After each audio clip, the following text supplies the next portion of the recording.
आज मैं बात करूंगा एक इम्पॉर्टेंट टॉपिक पर, क्या सच में आयुर्वेदा एक साइंस है या सीरो साइंस है। आजकल यूट्यूब और काफ़ी सारे सोशल मीडिया पर आपको दो एक्सट्रीम ग्रुप मिल जाएंगे। एक वो जो आयुर्वेदा का नाम लेकर पब्लिक हेल्थ के साथ खिलवाड़ कर रहे हैं और दूसरे वो जो आयुर्वेदा को क्रिटिसाइज करते रहते हैं। एग्जाम्पल के लिए दी लिवर डॉक, रिसेंटली या फिर बोल सकते हो शुरुआत से ही the liver doc doctor AB Philips sir Ayurveda को क्रिटिसाइज करते आ रहे हैं।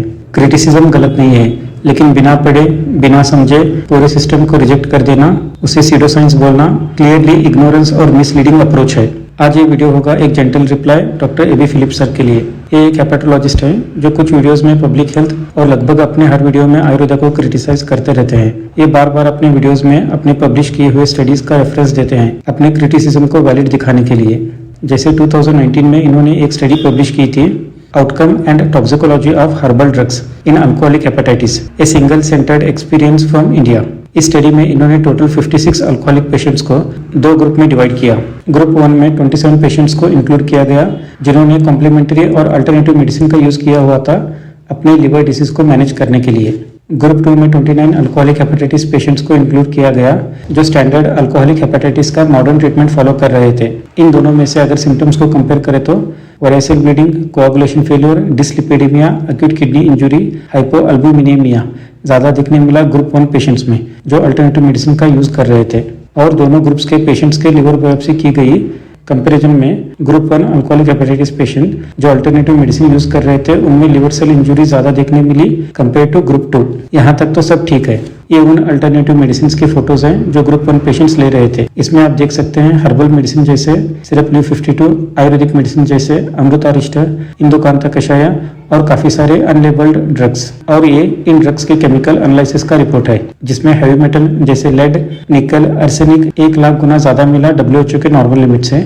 और इनमें फार्माकोलॉजिकल अडल्ट्रेंट्स मिले, एंटीबायोटिक्स जैसे अमोक्सिसिलिन, लिंकोमाइसिन, पेन किलर्स जैसे diclofenac, aspirin, anti depressant, psychotropic agents, chemotherapeutic agents, diuretics, herbicides, insecticides और पेस्टिसाइड्स। अब जो सीवियरली एग्रेवेटेड सिम्टम्स जो सर ने बताए थे ग्रुप 1 पेशेंट्स में जैसे कोआगुलेशन फेलियर, इसोफेजियल वेराइसिस, हाइपोअल्बुमिनेमिया, ये कॉमनली हो सकता है अडल्ट्रेंट्स, एस्पिरिन, डाइक्लोफेनाक और एंटीबायोटिक्स की वजह से। और जो सीरियस लिवर इंजरी पैटर्न देखने मिला है हिस्टोपैथोलॉजी रिपोर्ट में वो भी प्रोबेबल हो सकता है इन्हीं मेंशन किए हुए अडल्ट्रेंट्स की वजह से। तो क्या अब कंक्लूजन में ये बोलना सही रहेगा कि देखो एक्चुअली वो तो लिवर डैमेज हो रहा है मॉडर्न ड्रग्स की वजह से जो आयुर्वेदा के नाम पर मिलाकर दिए जा रहे थे पेशेंट्स को, इसलिए पूरा मॉडर्न साइंस ही सीडो साइंस है? नहीं, यहाँ पर क्रिटिसाइज करना चाहिए उन क्वैक्स को जो आयुर्वेदा के नाम पर पेशेंट्स को कुछ भी अडल्ट्रेंट मिलाकर दे रहे थे। अडल्ट्रेशन का प्रूफ दी लिवर डॉग के सामने होते हुए भी सर ने फिर भी सही समझा आयुर्वेदा को क्रिटिसाइज करना, ना कि उन क्वैक्स को कॉल आउट करना। इसमें दिखता है इनका एक बयास आयुर्वेदा को लेकर। सर अपने एक और लार्ज स्केल स्टडी को कोट करते रहते हैं अपने वीडियोस में, analysis of 386 alternative medicinal products implicated in liver injury. ये स्टडी एक रिट्रोस्पेक्टिव ऑब्जर्वेशनल स्टडी है जिसमें 2021 से 2023 के बीच एक टर्शियरी लिवर केयर सेंटर से डाटा कलेक्ट किया गया। इसमें टोटल 91 पेशेंट्स इंक्लूड किए गए थे जो अपने लिवर डिसीज के मैनेजमेंट के लिए complementary and alternative medicine use कर रहे थे। और इन पेशेंट से 386 डिफरेंट अल्टरनेटिव मेडिसिनल प्रोडक्ट को एनालाइज किया गया। इन 386 प्रोडक्ट में से लगभग 81% प्रोडक्ट में हर्बल इंग्रेडिएंट मिले जैसे हरितकी, जिंजर, विवितकी, पेपर, गिलोय, अश्वगंधा, नीम, जो ऑथर के हिसाब से हाईली हेपेटोटॉक्सिक है, जो कि बस लिटरेचर बेस्ड क्लेम है न कि क्लिनिकल बेस्ड प्रूफ। और 5.2% प्रोडक्ट्स में हैवी मेटल्स मिले जैसे लेड, मर्क्यूरी, कैडमियम, आर्सेनिक। इनमें से कैडमियम हैवी मेटल का स्ट्रॉन्ग एसोसिएशन मिलता है एक्यूट और क्रोनिक लिवर फेलियर में। और 27.7% प्रोडक्ट्स में अनडिक्लेयर्ड ड्रग्स मिले, कॉर्टिकोस्टेरॉइड्स जैसे बीटामेथाजोन, प्रेडनिसोलोन, एंटीबायोटिक्स जैसे जेंटामाइसिन, अमोक्सिसिलिन, NSAIDs जैसे डाइक्लोफेनाक, निमोसुलाइड, एस्पिरिन, बेंजोडाइजेपिन्स और थोड़े कीमोथेरेपेटिक एजेंट्स जो कि वेल नोन हेपेटोटॉक्सिक ड्रग्स है अगर प्रॉपर रिकमेंडेशन के बिना लिया जाए तो।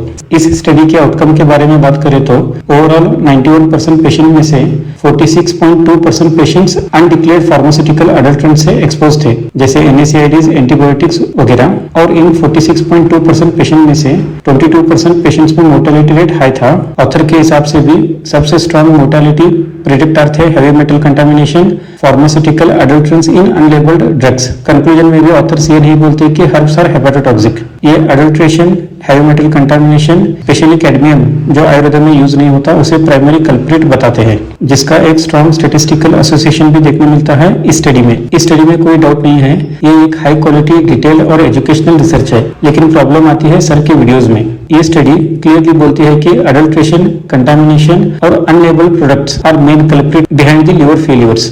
लेकिन जब वीडियोस की बात आती है तो doctor AB Philip sir Ayurvedic herbs को हाईली हेपेटोटॉक्सिक जनरलाइज कर देते हैं और कहीं ना कहीं फार्मास्यूटिकल अडल्ट्रेशन को कंपैरेटिवली डाउनप्ले करते हैं। सर अपनी एक और 2023 में पब्लिश की हुई स्टडी को अपने वीडियोस में बार बार कोट करते रहते हैं, titled Ashwagandha induced liver injury, एक case series from India and literature review. इस स्टडी में टोटल 8 पेशेंट्स को इंक्लूड किया गया था जो प्योरली अश्वगंधा सप्लीमेंट ले रहे थे अलग अलग फॉर्म्स में, जैसे टैबलेट, पाउडर, सिरप्स। इन 8 पेशेंट में से 5 पेशेंट ऑलरेडी कोई ना कोई क्रोनिक लिवर डिसीज से सफर कर रहे थे, जैसे non alcoholic fatty liver disease, non alcoholic steatohepatitis, alcoholic liver disease, cryptogenic liver disease. और इन्हीं 5 पेशेंट्स में से अनफॉर्चुनेटली 3 पेशेंट्स की डेथ हो जाती है और बाकी पेशेंट्स में लिवर इंजुरी रिवर्स हो जाती है मॉडर्न ट्रीटमेंट और अश्वगंधा को स्टॉप करने के बाद। मैं इस स्टडी से पार्शियली एग्री करता हूँ। अगर किसी पेशेंट को ऑलरेडी कोई लिवर डिसीज है तो अश्वगंधा उस कंडीशन को एग्रीवेट कर सकता है, क्योंकि आयुर्वेद के हिसाब से अश्वगंधा की प्रॉपर्टीज और लिवर डिसीज के पैथोजेनेसिस के बीच में एक सिमिलैरिटी देखने मिलती है, इसलिए आयुर्वेद अश्वगंधा को लिवर डिसीजेस में इंडिकेट नहीं करता। ये कुछ क्लासिक आयुर्वेदिक फॉर्मुलेशंस हैं जो लिवर डिसीजेस में इंडिकेट किए गए हैं, जैसे रोहित कारिष्ट,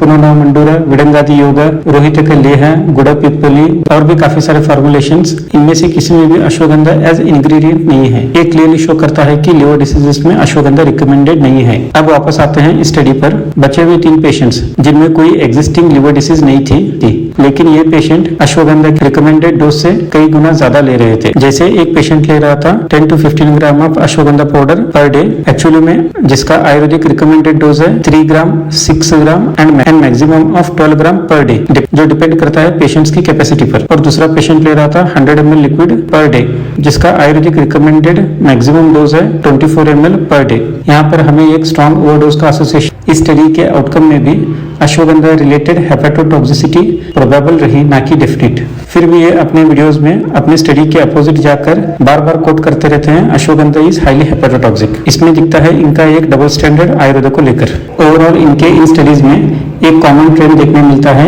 जितने भी इन्होंने केस स्टडीज को प्रेजेंट किया है उनमें से मैक्सिमम पेशेंट पहले से ही कोई ना कोई क्रोनिक लिवर डिसीज से सफर कर रहे थे और आयुर्वेद के नाम पर फार्मास्यूटिकल अडल्ट्रेंट्स ही ले रहे थे।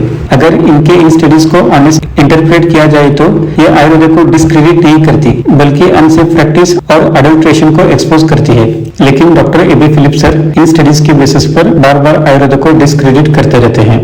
अब आते हैं इनके एआई जनरेटेड इंस्टाग्राम पोस्ट पर, जिनके बेसिस पर ये आयुर्वेद को सीरो साइंस बोलते हैं और पब्लिक से अपील करते हैं कि आयुर्वेद से दूर रहे। 17 फरवरी को इन्होंने कुछ इंस्टाग्राम पोस्ट किए, जहां पहले ही पोस्ट में आचार्य सुश्रुत को डिफेम करने की कोशिश की गई। उन्हें जिसे दुनिया मानती है one of father of surgery, pioneer of plastic surgery, cataract surgery, rhinoplasty. Sushruta ने अपने वर्क में 121 सर्जिकल इंस्ट्रूमेंट को डिस्क्राइब किया, 8 मेजर सर्जिकल टेक्निक्स को एक्सप्लेन किया, जैसे excision, incision, scraping, probing, extraction, draining और सुचरिंग। 14 टाइप्स के बैंडेजिंग टेक्निक्स को एक्सप्लेन किया, जो आज भी वुंड और फ्रैक्चर मैनेजमेंट में रिलेवेंट है। सबसे पहले ह्यूमन डिसेक्शन के इंपॉर्टेंस को एम्फसाइज किया और डिसेक्शन के लिए आइडियल बॉडी सिलेक्शन को भी बताया। अब आते हैं इनके क्लेम्स पर। इस पोस्ट में इन्होंने रेफरेंस भी दिया है सुश्रुत संहिता 8th चैप्टर सिरावेद विधि अध्याय, जहां आचार्य सुश्रुत वेनिसेक्शन के बारे में बता। जिस तरह से इस पोस्ट में इसे अनसाइंटिफिक दिखाया गया है, क्या वो सच में इतना अनसाइंटिफिक है? आइए ऑब्जेक्टिवली देखते हैं। चैप्टर के शुरुआत में आचार्य सुश्रुत वेनिसेक्शन के कॉन्ट्राइंडिकेशंस को बताते हैं, जैसे बच्चों में, ओल्ड एज में, प्रेगनेंसी, फियरफुल पेशेंट्स में ब्रीथलेसनेस, कफ, फटीग और क्रोनिक फीवर। उसके बाद प्रॉपर प्रोसीजर को एक्सप्लेन करते हैं, जैसे site selection, patient positioning, tourniquet application, local preparation. उसके बाद 98 ऐसे एनाटॉमिकल साइट्स को कोट करते हैं जहां पे सिरावेद को नहीं करना चाहिए, जैसे neck, temporal region, axilla, near heart, near joints. उसके बाद आचार्य सुश्रुत 20 पॉसिबल फिजिशियन और इंस्ट्रूमेंटल एरर को कोट करते हैं उनके मैनेजमेंट के साथ। तो जब किसी प्रोसीजर में indication, contraindication, proper technique, complications और उनके मैनेजमेंट सब क्लियरली डिफाइन हो तो क्या उसे अनसाइंटिफिक बोलना लॉजिकल है? आज के मॉडर्न मेडिसिन में भी इस कॉन्सेप्ट फ्लेबोटोमी के नाम से यूज किया जाता है, जो कि एक पार्ट है सिरावेद का। कंसेप्चुअली देखा जाए तो सिरावेद और फ्लेबोटोमी में बेसिक प्रिंसिपल सिमिलर है, controlled blood letting for therapeutic purpose. अब बात करते हैं लीच थेरेपी के बारे में, जिस पर इन्होंने एक कंप्लीट स्टोरी बनाकर डाली हुई है। कि कैसे एक पेशेंट लीच थेरेपी करवाती है, उसे सेलुलाइटिस होता है और वो आयुर्वेदिक मेडिसिन से बढ़ते जाता है। तभी उधर की एक आयुर्वेदिक स्टूडेंट पेशेंट को रिकमेंड करती है कि प्रॉपर हॉस्पिटल से अपना ट्रीटमेंट करवाए और वो ठीक हो जाती है। फिर वो आयुर्वेदिक स्टूडेंट लीच थेरेपी के वैलिडेशन, क्लिनिकल बेनिफिट्स के बारे में प्रूफ मांगती है अपने प्रोफेसर से, तो वो प्रोफेसर उस पर गुस्सा हो जाता है, डांटता है और एग्जाम में फेल कर देता है। फाइनली वो स्टूडेंट आयुर्वेदा को छोड़कर बीएससी बायोलॉजी करती है और एक एविडेंस बेस्ड पब्लिक रिसर्चर बन जाती है। काश डॉक्टर एबी फिलिप सर अपना कीमती टाइम फालतू की स्टोरी को इमेजिनेशन करने के अलावा सुश्रुत का 13th चैप्टर जलोकाचार्य अध्याय पढ़ लेते तो उनके सारे डाउट्स क्लियर हो जाते लीच थेरेपी को लेके। इस चैप्टर में आचार्य सुश्रुत लीचेस को पॉइजनस और नॉन पॉइजनस कैटेगरी में डिवाइड करते हैं, उनके आइडेंटिफाइंग फीचर्स और हैबिटेट के बारे में एक्सप्लेन करते हैं ताकि प्रॉपर थेरेपेटिक लीचेस का सिलेक्शन किया जाए। इन नॉन पॉइजनस लीचेस में भी थेरेपेटिकली अनफिट लीचेस के कैरेक्टर्स को इंक्लूड करते हैं, जैसे लीचेस विद बिग बेली, अगली अपीयरेंस, ब्रॉड बॉडी और जिसके मूवमेंट्स स्लो हो। इस थेरेपी के इंडिकेशंस के बारे में बताते हैं, जैसे diabetic ulcers, varicose ulcers, non heating ulcers, peripheral arterial disease etcetera. अब बात करते हैं लीच थेरेपी के कॉम्प्लिकेशंस पर। जैसे कि डॉक्टर एबी फिलिप सर ने दिखाया है कि लीच थेरेपी से सेलुलाइटिस होता है। यस, इम्प्रॉपर लीच थेरेपी से सेलुलाइटिस हो सकता है, बट ये रिस्क इंजेक्शंस में भी होता है, आईवी कैनुलेशन में भी होता है, सर्जिकल प्रोसीजर में भी होता है। अगर इसी लॉजिक से लीच थेरेपी को इनवैलिड बोलेंगे तो हर इन्वेजिव प्रोसीजर को भी इनवैलिड बोलना पड़ेगा, जो क्लियरली इरेशनल है। डॉक्टर एबी फिलिप सर इस चैप्टर को ना भी पढ़ते, एटलीस्ट गूगल कर लेते तो भी लीच थेरेपी का वैलिडेशन इन्हें मिल जाता। लीच थेरेपी आज भी यूज होती है, स्पेशली रिकंस्ट्रक्टिव सर्जरीज में। US food and drug administration ने मेडिसिनल लीचेस को मेडिकल डिवाइस के रूप में अप्रूव किया हुआ है और मॉडर्न प्लास्टिक सर्जन्स आज भी इसे यूज करते हैं, स्पेशली वेनस कंजेशन केसेस में। तो बिना कॉन्टेक्स्ट समझे सिलेक्टिव इंफॉर्मेशन दिखाकर आयुर्वेद के प्रोसीजर्स को अनसाइंटिफिक बोलना साइंटिफिक अप्रोच नहीं है। जब किसी प्रोसीजर में detailed methodology, risk management, clinical indication already documented हो तो उसे डिसमिस करना नहीं बल्कि ऑब्जेक्टिवली इवैल्यूएट।